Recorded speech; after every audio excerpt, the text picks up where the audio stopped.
quel est l'intérêt d'aller demander ce mérila à notre prochain si quoi qu'il arrive, on sait qu'Hachem il va nous pardonner à la synagogue?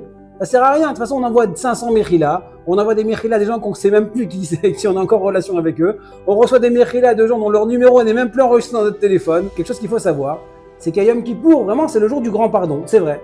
Mais Hachem ne pardonne que les fautes qu'on a commises envers lui. Hachem ne pardonne pas les fautes qu'on a commises envers notre prochain. Et donc, c'est extrêmement important de demander mérila, et c'est encore plus important de savoir pardonner à celui qui nous a demandé mérila.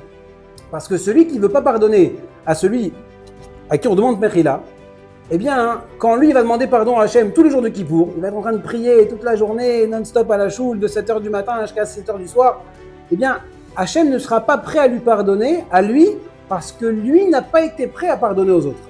Donc on voit là la notion de mida keneged mida.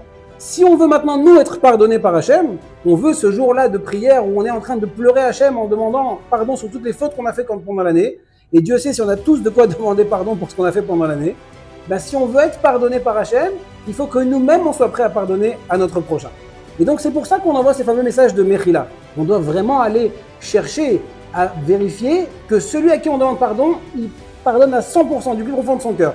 Parce qu'on a tous des rancœurs, ouais, depuis le mariage de notre belle-sœur où elle avait mis la robe que j'avais demandé de pas mettre parce que la couleur était blanche comme la kala et je lui en ai voulu, ça fait 8 ans que je suis énervé contre elle.